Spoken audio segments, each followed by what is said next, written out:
The silence was a weapon, and for 3 days everyone in courtroom 4B thought it was being used against her. They saw Eleanor Vance, a ghost in beige, and assumed her silence was the sound of defeat.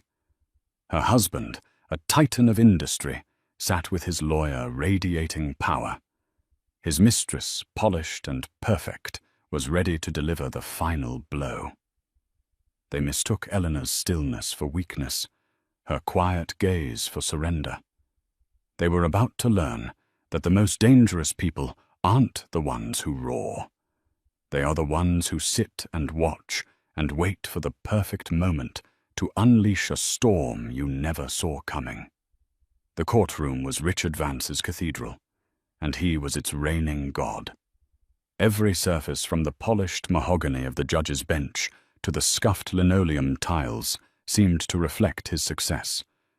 He was a man built of sharp angles and expensive tailoring, his silvering hair catching the sterile fluorescent light just so. Beside him, his lawyer, Marcus Thorne, was a bulldog in a bespoke suit, all jowls and confident aggression. They were a formidable pair, the architect of a real estate empire and the legal demolitions expert hired to protect it. On the other side of the aisle sat Eleanor. To the casual observer, she was a study in faded elegance. Her beige linen suit, once a symbol of quiet sophistication, now seemed to hang on her a size too big for the woman she had become.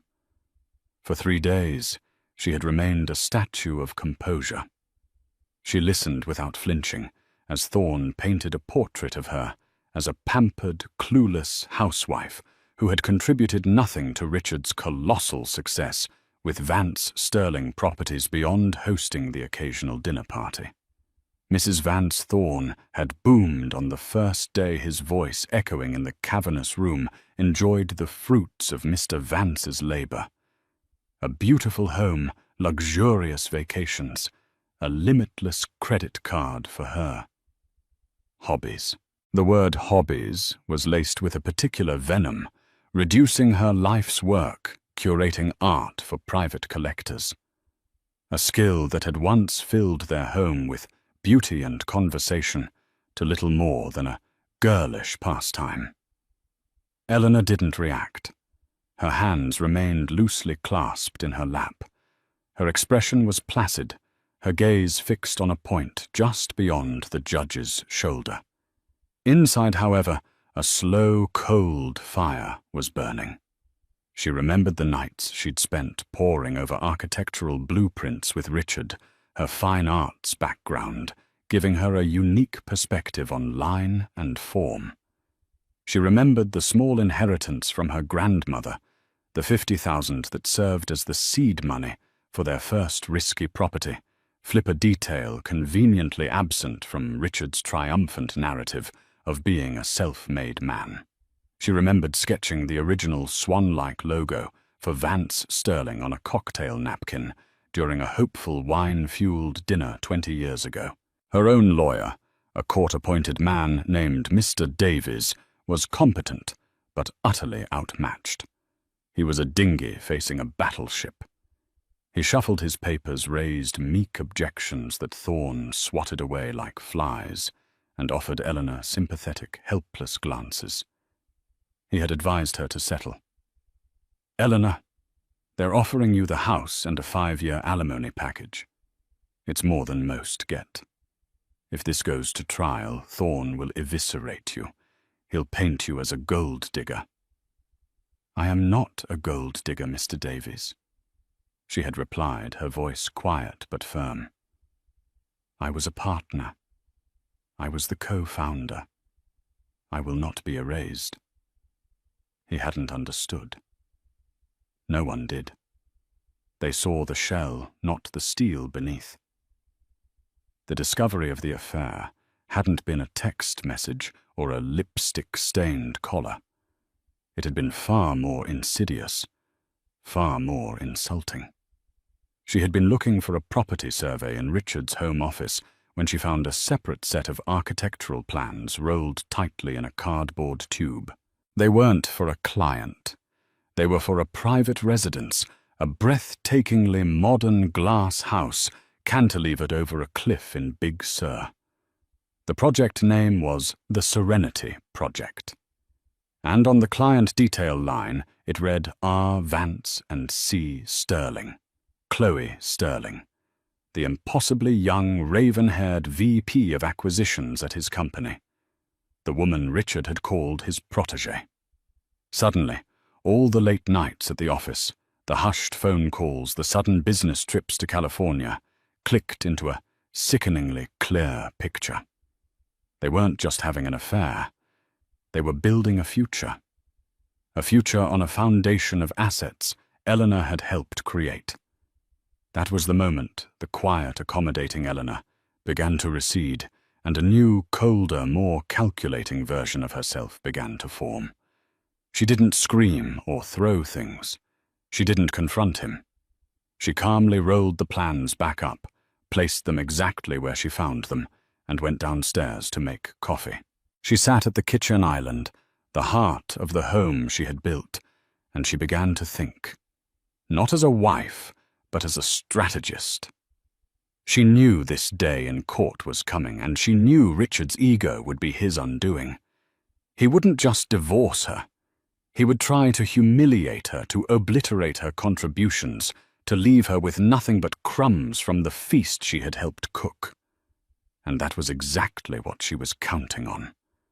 So she sat day after day, absorbing the blows. She listened to financial experts testify that her name was on none of the primary corporate accounts.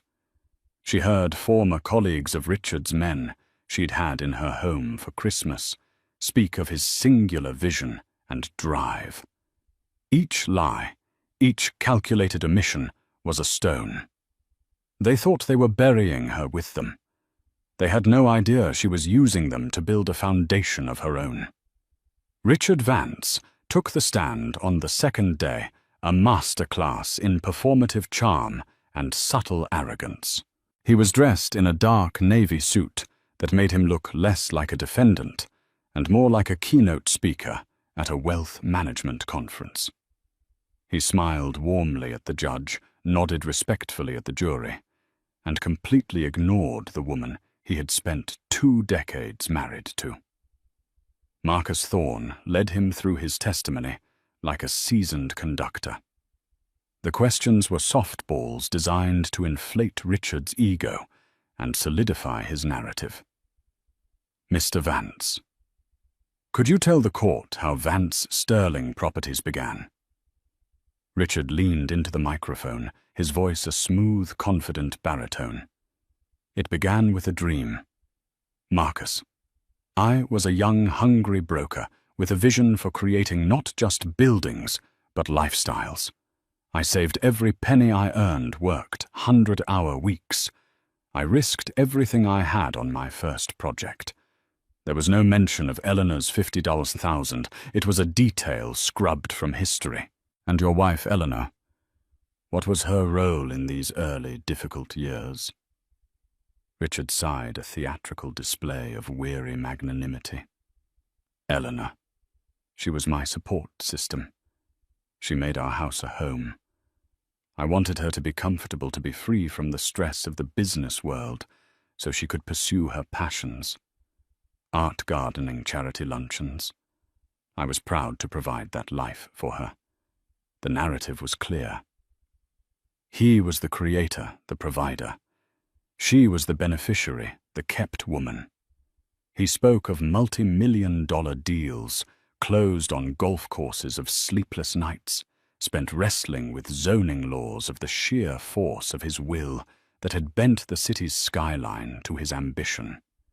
He was Icarus, telling the story of how he built his own sun. Eleanor watched her face a perfect mask of neutrality. She remembered the truth behind the polished lies.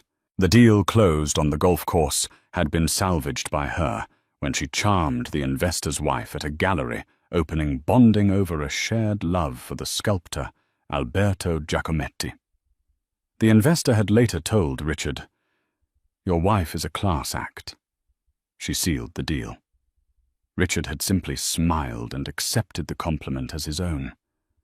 The sleepless nights were real, but he wasn't alone. She had been beside him brewing coffee at 3 a.m., acting as a sounding board for his frustrations, and often providing the simple, elegant solution his overworked mind had missed.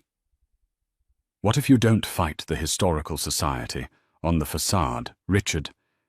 She'd once suggested, looking over a contested blueprint. "What if you embrace it? Make it the centerpiece. It's not a liability. It's the property's soul." That project.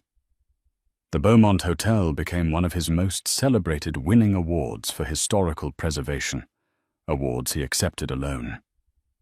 Thorne pressed on his questions, becoming more pointed. "So, to be clear, Mr. Vance did.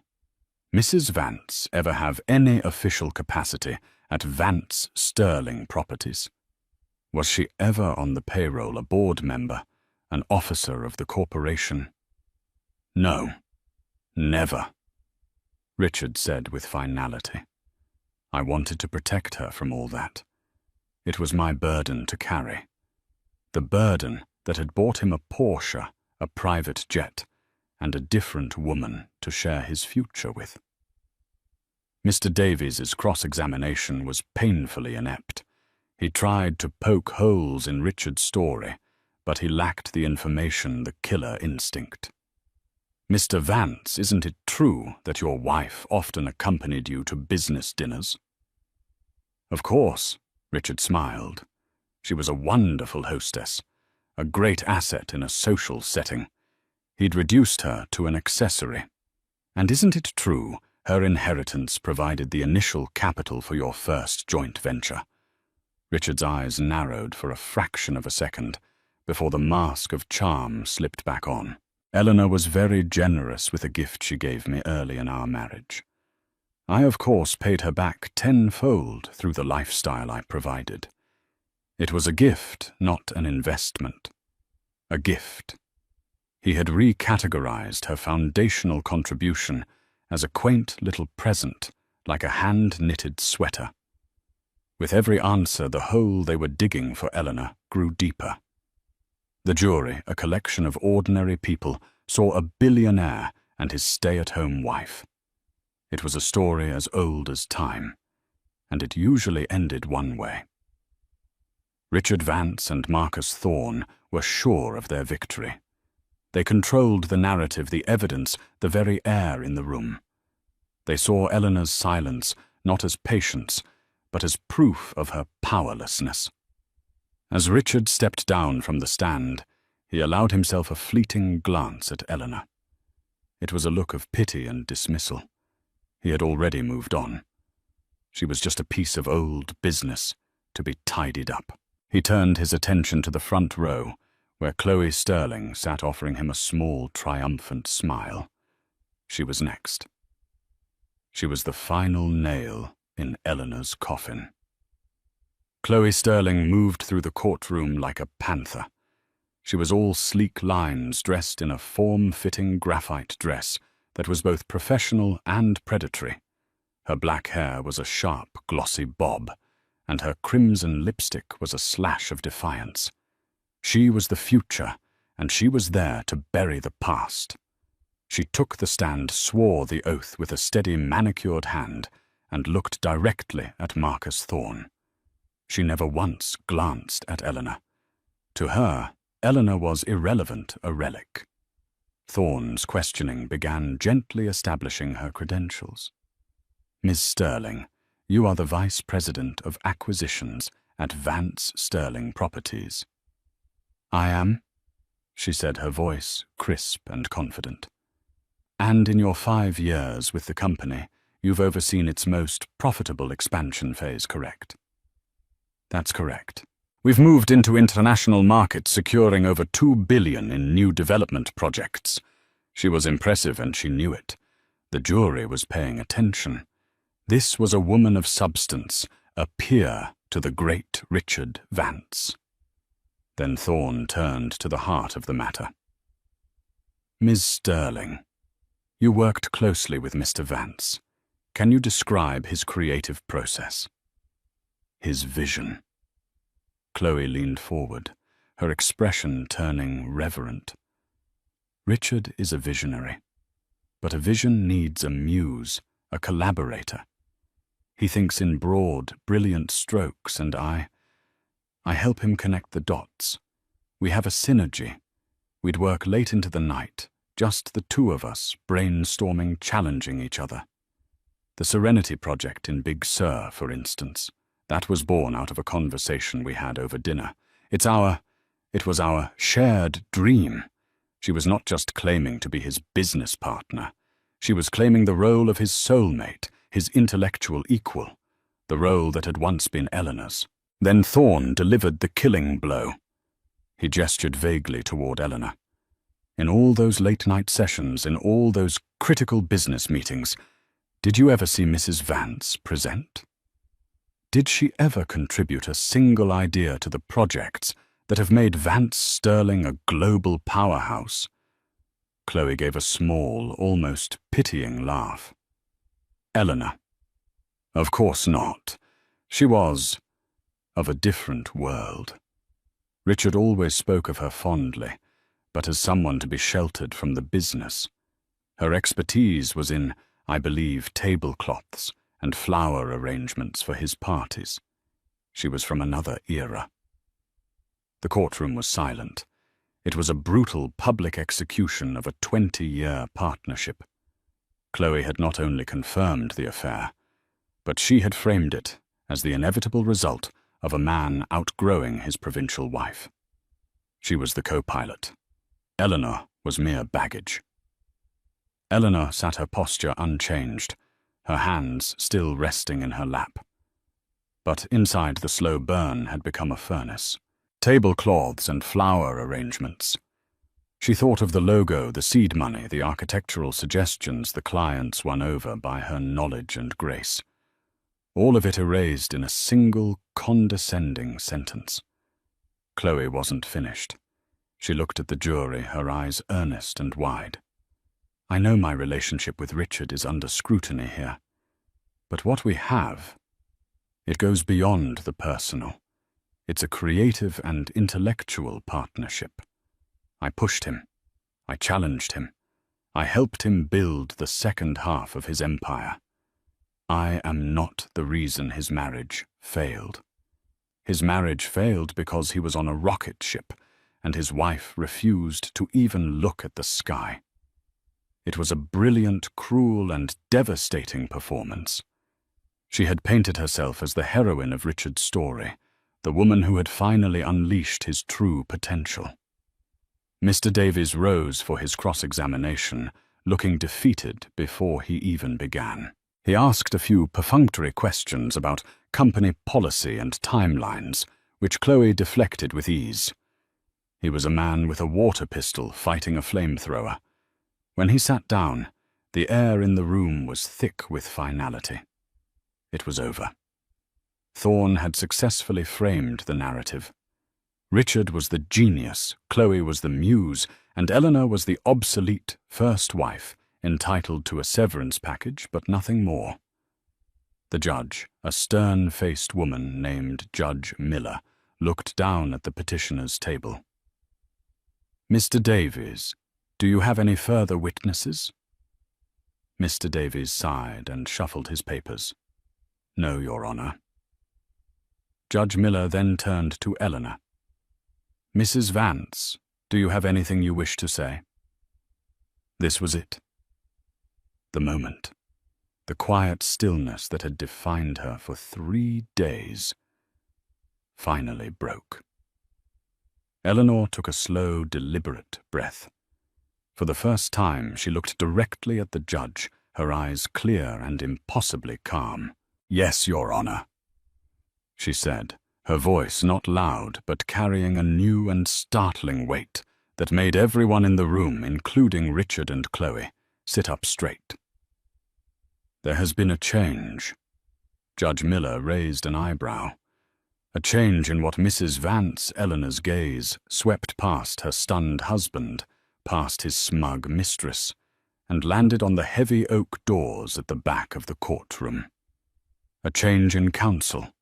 Eleanor announced her voice as clear as a bell. As if on cue, the courtroom doors swung open. The man who entered courtroom 4B was not what anyone expected. He was tall and lean, likely in his late 70s, with a shock of perfectly white hair that fell across his forehead. He wore a simple, impeccably tailored grey suit that was at least a decade out of fashion, yet looked more elegant than anything Marcus Thorne owned. He carried a worn leather briefcase and moved with an unhurried, almost scholarly grace. He didn't look like a shark. He looked like a retired professor of classics. But Richard Vance knew better. The colour drained from Richard's face. His mouth fell slightly agape, the confident smirk he'd worn for 3 days melting into a mask of pure, unadulterated shock. He looked as if he'd seen a ghost. Marcus Thorne looked on, confused. He nudged his client. "Richard." "Who is that?" Richard didn't answer. He couldn't. He just stared his multi-billion-dollar empire, suddenly feeling like a house of cards in a hurricane. The old man walked down the aisle, his footsteps making a soft, steady rhythm on the floor. He nodded respectfully to the judge, then turned and placed his briefcase on the table next to Eleanor. He gave her a small, reassuring smile before addressing the bench. "Your Honor," he said, his voice a gravelly, resonant timbre that commanded instant authority. "My name is Julian Croft. I will be taking over as counsel for Mrs. Eleanor Vance, effective immediately." A ripple of murmurs went through the small gallery. The court reporter's fingers froze over her keys. Even Judge Miller, a veteran of countless courtroom dramas, leaned forward, her interest piqued. But Thorne was the one who reacted audibly. He let out a small, strangled gasp, as if he'd been punched in the gut. "Julian Croft." He whispered, his bravado gone, replaced by a reverence bordering on fear. I thought he was dead. He wasn't dead, but he might as well have been. Julian Croft was a legend, a phantom from a bygone era of law. In the 80s and 90s, he was the most feared corporate litigator in the state, known as the Ghost of King Street, for his uncanny ability to find the skeletons in any company's closet. He was famous for his photographic memory, his surgical cross-examinations, and his utter refusal to lose. Then 20 years ago, at the absolute peak of his career, he had vanished. He'd announced his retirement, dissolved his practice, and retreated from public life entirely to care for his ailing wife who had passed away a few years later. He had not set foot in a courtroom since. But the most devastating fact, the one that was currently causing Richard Vance's heart to hammer against his ribs, was not Julian Croft's legendary status. It was his personal connection. Julian Croft had been Richard Vance's first boss, his mentor. The man who had taken a brash, ambitious kid from the wrong side of the tracks and taught him everything about business negotiation and the law. Julian had been more than a mentor. He had been a father figure. And Richard had betrayed him. 15 years ago, Richard, empowered by his growing success with Vance Sterling, had engineered a hostile takeover of a smaller historic firm. That firm was owned by Julian Croft's ailing brother-in-law. Richard had used the very tactics Julian had taught him, leveraging inside knowledge of the firm's financial weaknesses to buy it out for pennies on the dollar, bankrupting the family, and according to many, hastening the man's decline. Julian had never forgiven him. They hadn't spoken a word since. Judge Miller collected herself, peering over her spectacles at the old man. "Mr. Croft, this is highly irregular. The trial is already underway." "I am aware, Your Honor," Julian said calmly, "and I apologize to the court. However, my client has been assessing the situation. She has now determined that my particular expertise is required. I have already filed the necessary substitution of counsel with the clerk. I am prepared to proceed immediately. Proceed with what Thorne stammered, finding his voice. We've already presented our case. My client has testified. The key witness has testified. Julian Croft turned his head slowly, and for the first time fixed his pale blue eyes on Marcus Thorne. The effect was chilling.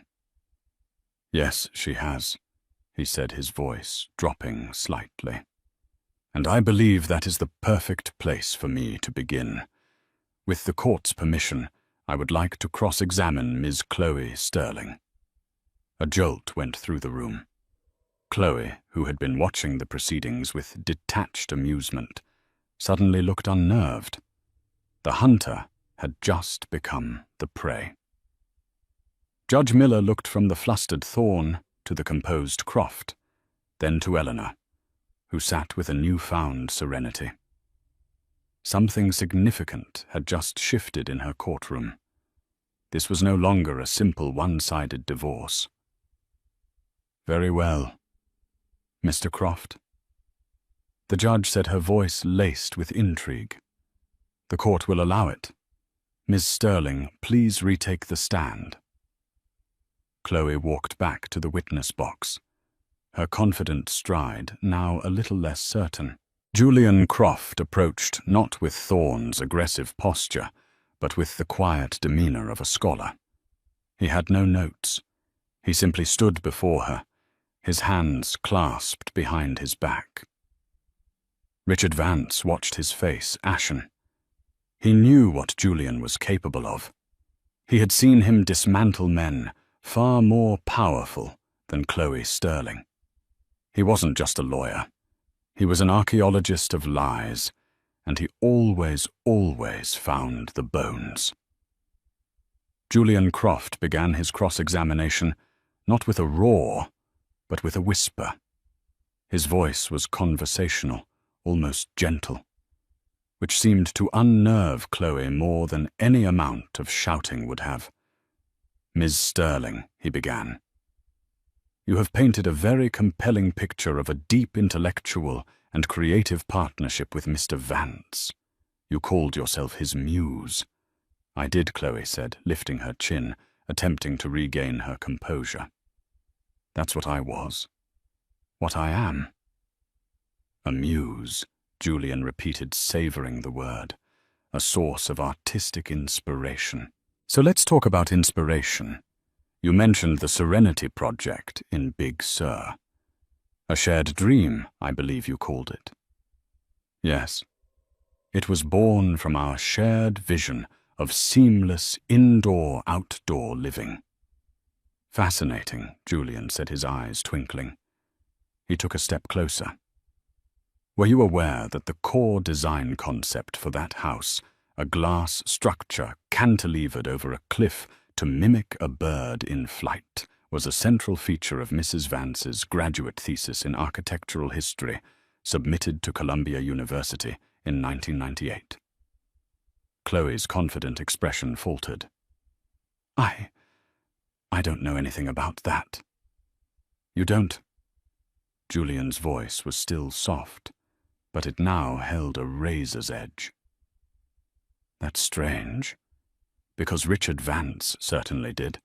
He was in attendance when she presented it. He called it brilliant and ahead of its time. Your Honor, he said, turning to the bench, I would like to enter into evidence Exhibit D, a certified copy of Eleanor Vance's thesis, Living on the Edge, the Aesthetics of Cantilevered Architecture. A clerk handed the document to a visibly stunned Chloe. On page 47 was a detailed sketch, a precursor to the Big Sur house, unmistakable in its form and philosophy. The shared dream was not hers and Richard's. It was Eleanor's. Richard had stolen it.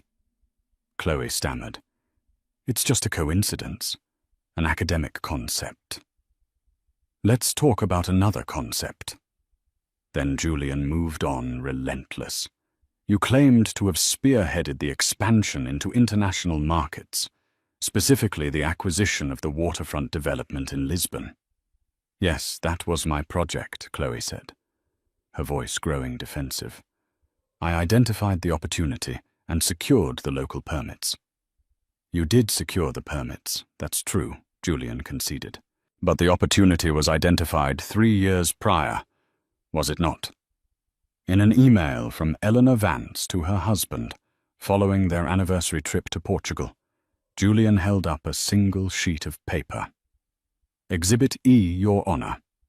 An email from Eleanor Vance to Richard Vance, dated May 14th, 2019. She writes, and I quote, "Darling, that derelict warehouse district on the Tagus riverfront is a gold mine waiting to happen. The architecture is stunning. You should buy the whole district. It reminds me of the meat-packing district in New York 20 years ago." Does that sound familiar? Ms. Sterling? Chloe was pale. Richard handles thousands of emails. He gets suggestions from people all the time. But this one he forwarded directly to you, didn't he? Julian pressed. With the note, "Chloe, look into this. Eleanor might be onto something." But when you presented the final proposal, Mrs. Vance's name was nowhere to be found. Was it? You presented her idea as your own. Marcus Thorne shot to his feet. "Objection. Counsel is badgering the witness and making baseless accusations." "Your Honor," Julian said calmly, not even looking at Thorne, "I am simply establishing a pattern of behavior. The very pattern Ms. Sterling and Mr. Vance have accused my client of contributing nothing. It seems to me the contributions were plentiful, but the credit was acquired by others." Objection overruled. Judge Miller said, her eyes fixed on Julian. "Continue, Mr. Croft." Julian turned back to Chloe, his demeanor shifting from scholarly to surgical. "Ms. Sterling, you are paid a salary of $850,000 per year, correct?" "Yes. And last year you received a bonus of $4 million for your exemplary performance." "Yes. Was this bonus paid out from the standard corporate payroll account "Yes, of course."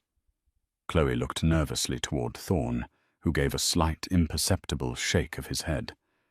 She had just walked into a trap. "Are you certain, Ms. Sterling?" "Because we have subpoenaed the corporate accounts. Your bonus wasn't paid from the primary Vance Sterling payroll.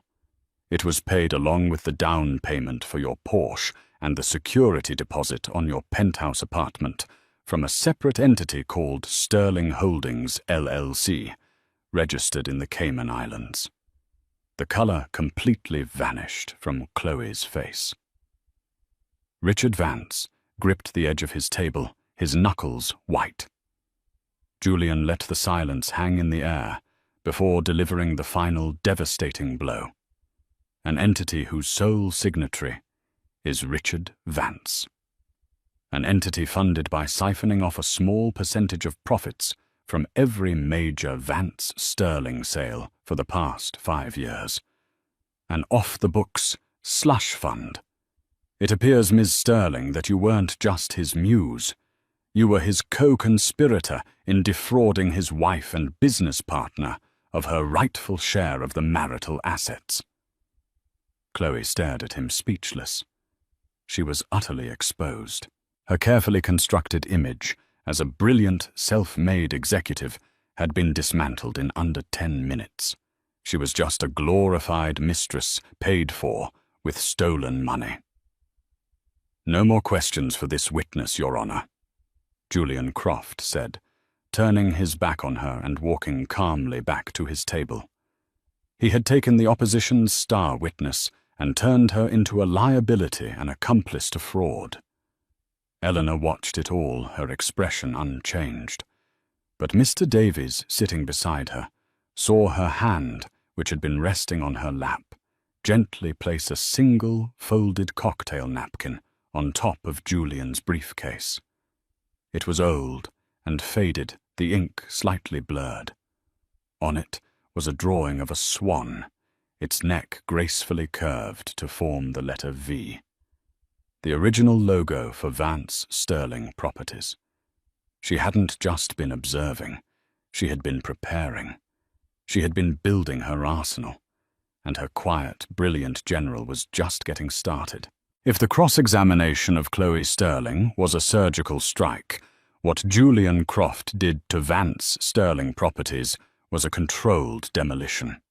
He had spent the last 2 decades in quiet retirement, but his mind had lost none of its sharpness. More importantly, he had the one thing Marcus Thorne's entire team lacked: the truth, meticulously documented by an observant and underestimated wife.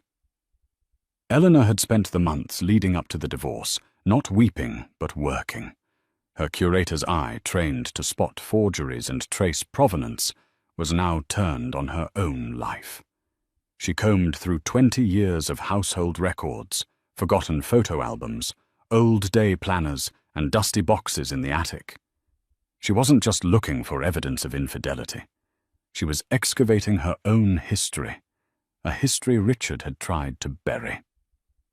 Julian now laid that history bare for the court to see. His first move was to dismantle the myth of the self-made man.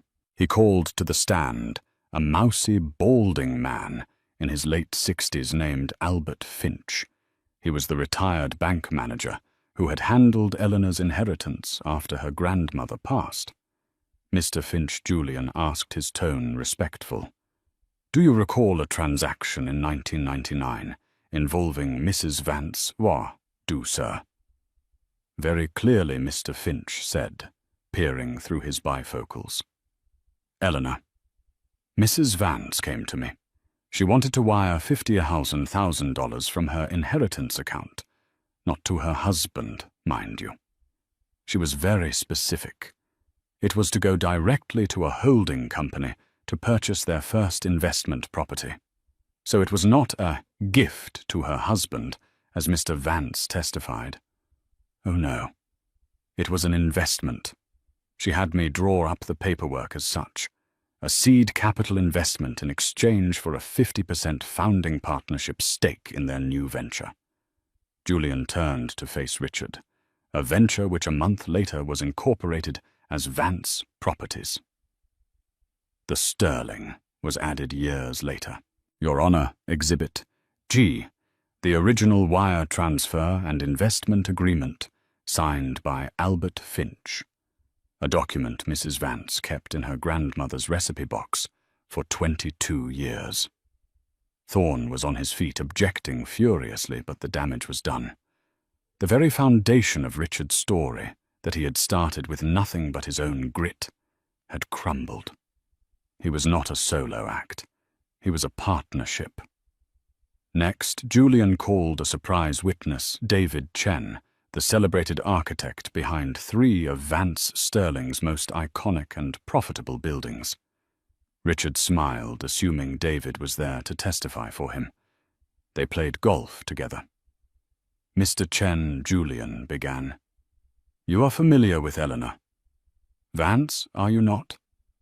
"Of course," David said, smiling warmly at Eleanor. "Eleanor is brilliant. Her understanding of spacelight and aesthetic flow is more intuitive than most trained architects I know." Richard's smile vanished. Julian continued. "Could you tell the court about the design process for the Azure Tower?" "Certainly." Richard brought me the initial contract, but I was struggling with the client's demands for the lobby. They wanted something grand, but not ostentatious. I was stuck. Richard invited me over for dinner to discuss it. During the meal, Eleanor and I started talking about her recent trip to the Guggenheim in Bilbao. She began sketching on a napkin, explaining how Gehry used curved metal to create a sense of movement and light. That sketch. David paused, looking directly at the jury. That sketch became the basis for the Azure Tower's award-winning lobby. I still have it, And did Mrs. Vance receive any official credit for this multi-million-dollar design contribution? Julian asked quietly. No, David said, shaking his head. Richard told me to keep it between us. He said it was better to keep business and home life separate. Julian Croft proceeded like this for an entire day. He produced evidence of Eleanor's direct and substantial contributions. There was the cocktail napkin with the original logo sketch, authenticated by a handwriting expert. There were emails from Richard years old, praising her genius eye for scouting undervalued neighborhoods that later became development gold mines. There was testimony from a high-powered city councilwoman who recalled Eleanor's passionate, well-researched argument at a neighborhood board meeting that had secured the crucial zoning variance for the Beaumont Hotel. With each piece of evidence, each witness, Julian was not just proving Eleanor's involvement, he was systematically deconstructing the persona Richard had so carefully built. Richard Vance wasn't a lone visionary. He was the front man for a two-person band who had later decided to kick his co-writer out and claim he wrote all the songs himself. The final blow came when Julian recalled Richard Vance to the stand. Richard, now visibly shaken and hostile, took his seat. Julian didn't ask about Chloe or the hidden accounts. He asked about his old mentor. Richard Julian said, his voice laced with a cold, quiet disappointment. 15 years ago, you used the principles I taught you to dismantle my brother-in-law's company. Do you remember what I told you was the single most important principle of good business? Richard stared back, his jaw tight. Maximizing shareholder value. No. Julian said, his voice cutting through the silent courtroom. I told you the most important principle was that your name, your word, is your only true asset. That integrity is the foundation upon which any lasting empire is built. You seem to have forgotten that.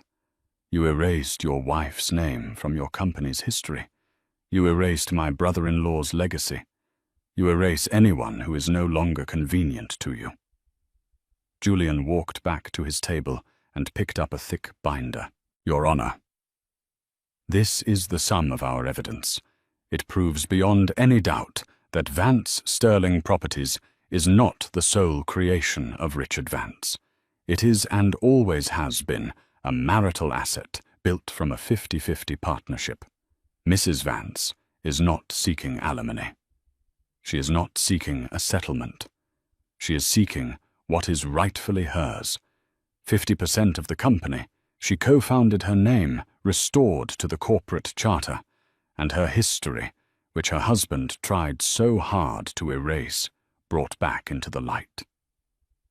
He placed the binder on the clerk's desk with a heavy final thud. It was the sound of an empire being broken in two.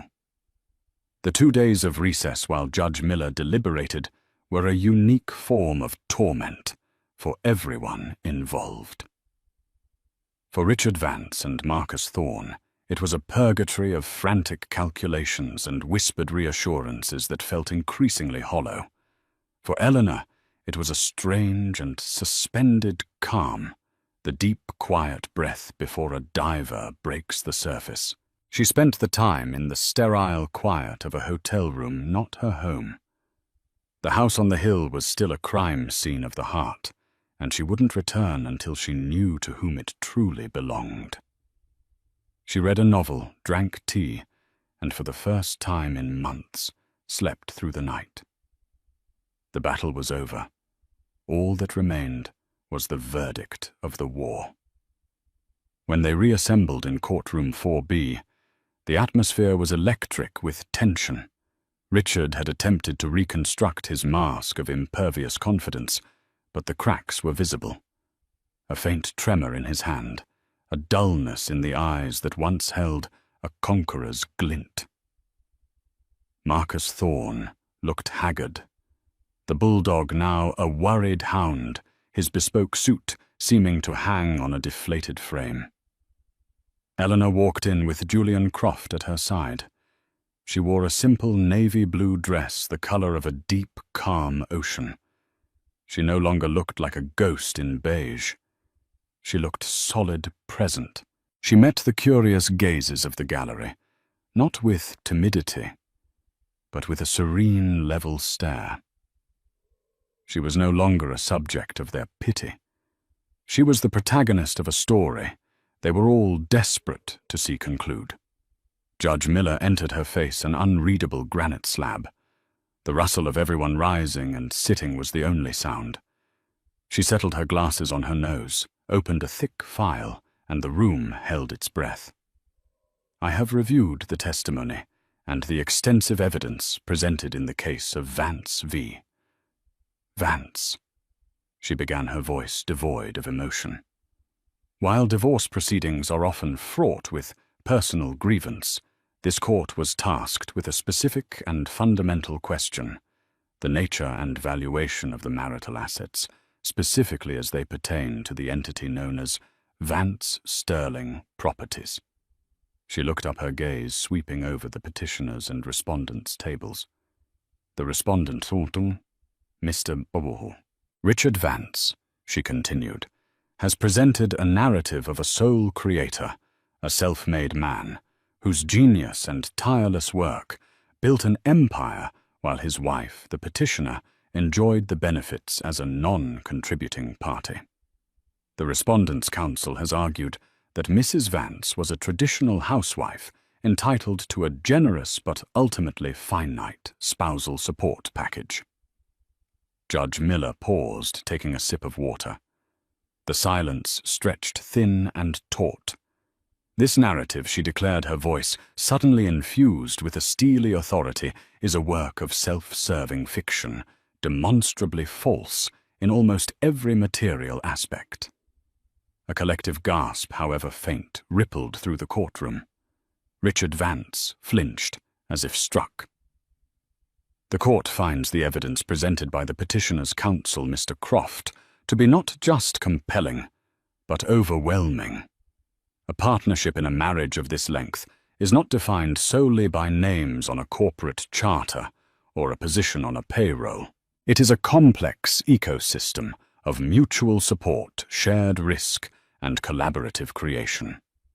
The evidence shows, without a shadow of a doubt, that Eleanor Vance was not a passive beneficiary, but an active and essential co-founder of the enterprise at the heart of this dispute. She began to list the points, each one a hammer blow to Richard's crumbling facade. The court recognizes Exhibit G, the authenticated investment agreement, proving Mrs. Vance's initial $50,000 was not a gift, but foundational seed capital. The court recognizes the testimony of Mr. David Chen, which established Mrs. Vance's direct, uncredited, and business-altering creative contributions. The court recognizes the pattern established through emails and witness testimony of Mrs. Vance identifying key real estate opportunities which her husband and his associates later claimed as their own discoveries. She fixed her gaze on Richard. Furthermore, the court finds Mr. Vance's establishment of the Sterling Holdings LLC entity to be a deliberate and fraudulent attempt to conceal marital assets and defraud the petitioner of her rightful share. It speaks to a profound breach of the fiduciary duty one spouse owes another. The judge then turned a page, her tone becoming colder still. Mr. Vance did not just try to deny his wife a fair financial settlement. The evidence suggests a systematic, years-long campaign to erase her from their shared history, to take her ideas, her insights, and her foundational support and repackage them as his own solitary genius. That is an act of profound personal and professional betrayal that this court will not reward. Eleanor closed her eyes. It was one thing to know the truth yourself. It was another entirely to hear it validated, to have your stolen history given back to you with the full authority of the law. A single tear escaped, tracing a path down her cheek. It wasn't a tear of sadness, but of vindication, a quiet baptism into her new life. Therefore Judge Miller concluded, her voice ringing with finality. It is the judgment of this court that the entity Vance Sterling Properties is a marital asset in its entirety. The court orders the immediate dissolution of the current corporate structure. The assets are to be divided exactly in half, 50% to the petitioner Eleanor Vance, 50% to the respondent Richard Vance. This includes all property's liquid assets and all funds held in offshore accounts. She wasn't finished. Furthermore, to right the historical record, the court orders that any future entity arising from these assets must legally and permanently recognize Eleanor Vance as a co-founder. Her name will be restored. The court will not allow her erasure to stand. It was over. Richard sat utterly still, the color of ash. He stared at his hands on the table. The hands that had built and signed and bullied his way to the top, as if he no longer recognized them. Beside him, Marcus Thorne quietly packed his briefcase, the picture of a man who had brought a cannon to a gunfight, only to find his opponent had a nuclear weapon. As the judge adjourned and the room erupted in muted chaos, Eleanor remained seated, taking a slow, deep breath. Julian Croft placed a gentle hand on her shoulder. "It's done, Eleanor," he said softly. She nodded, wiping the single tear from her cheek with the back of her finger. She felt light. The crushing weight of 20 years of being minimized, of being made to feel small, had been lifted. She stood up and turned to leave. As she reached the aisle, a voice, raw and desperate, cut through the din. "Ellie." It was Richard. He had stumbled over to her, his face a ruin of disbelief and panic. His eyes, for the first time in years, held no artifice. They were just the eyes of a terrified man who had lost everything. "Ellie, we can't." "This isn't right," he stammered, reaching for her arm.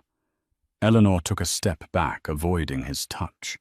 She looked at him, truly, looked at him, and saw a stranger. The charismatic titan was gone, replaced by a hollow man. "It's not the money, is it, Richard?" she asked, her voice calm and even, carrying only in the small space between them. "You could lose half your money and build it back again." "That's not what you're afraid of." He stared at her, confused. "What are you talking about?" "You lost the story," she explained, her voice gaining a quiet strength. "Your story. The myth of the great Richard Vance, the solo genius who did it all himself. That's what Julian took from you today. He didn't take your money. He took your lie. And it was the only thing you had left. We can appeal. We can fix this," he pleaded. Eleanor gave a small, sad shake of her head. "No, Richard. You can't. You didn't just lie to the court. You lied to me. You lied to yourself for so long you forgot what the truth was. You didn't just try to steal our company. You tried to steal our history.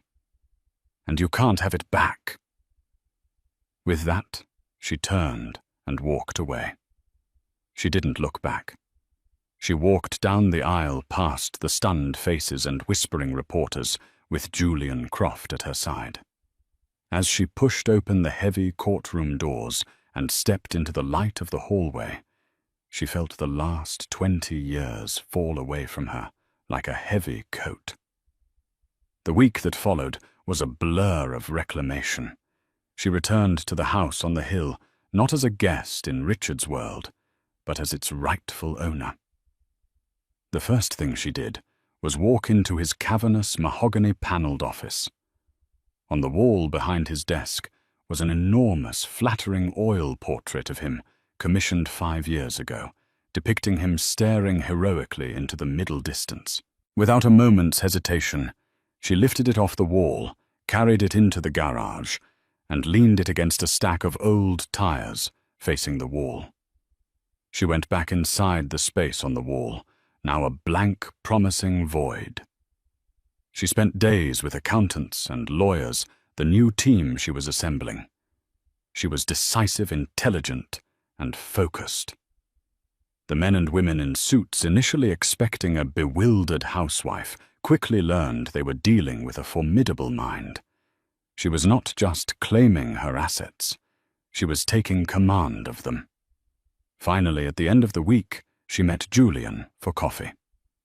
It was a crisp, clear autumn day, and they sat at an outdoor table of a small, sunlit cafe. The noise of the city felt distant, a world away from the suffocating silence of the courtroom. "I cannot thank you enough, Julian," Eleanor said, her hands wrapped around a warm mug. "You didn't just win my case. You gave me my voice back." Julian smiled, his old eyes crinkling at the corners. "Your voice was always there, Eleanor. It was just quiet. Sometimes a quiet voice speaks the most profound truths. I simply provided the amplification." He looked at her, a genuine pride in his expression. "I confess I took this case for reasons of old business, for my brother-in-law. But I finished it for you, seeing you in that courtroom, seeing the strength you held in your stillness. It was a privilege. Still," she said, "I owe you more than I can say. Then pay me back by doing something brilliant with what you've won," he challenged gently. He nodded toward a leather-bound notebook on the table beside her.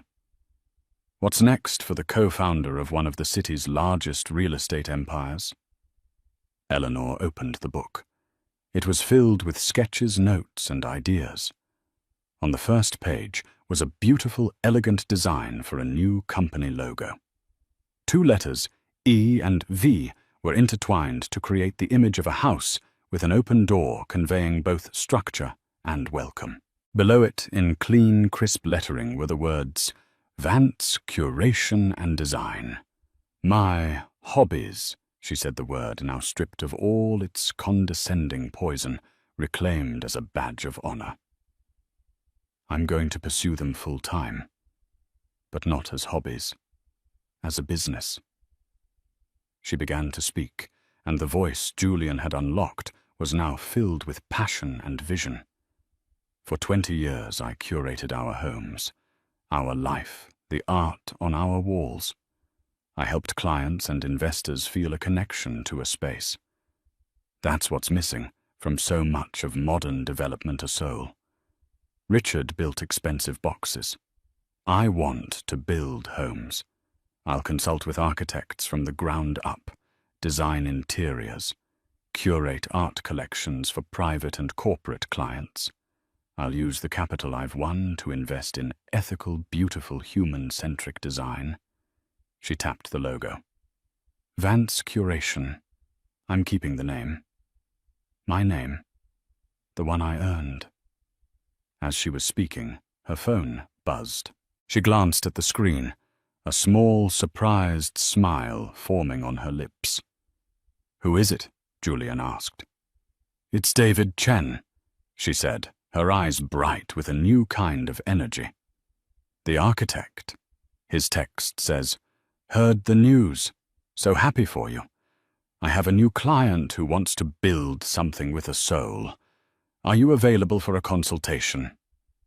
Eleanor looked up from her phone, her smile widening. She looked past Julian, at the bustling street, at the city skyline she knew so intimately, at the future that was no longer a vague hope, but a tangible, ringing reality. "Yes, Julian," she said, answering his earlier question as she typed her reply to David. "I think I will do something brilliant."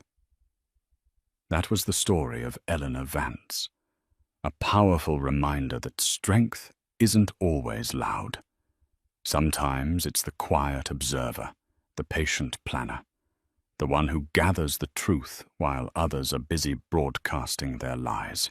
Eleanor's journey shows us that your history is worth fighting for, and your contributions, no matter how much someone tries to erase them, are real.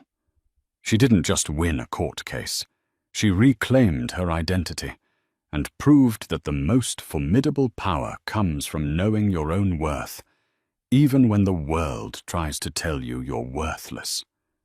If her story of quiet resilience and ultimate triumph resonated with you, please take a moment to hit that like button. Share this video with someone who might need a reminder of their own inner strength. And don't forget to subscribe to the channel and turn on notifications for more real-life stories of justice, empowerment, and incredible personal victories. Thank you for listening.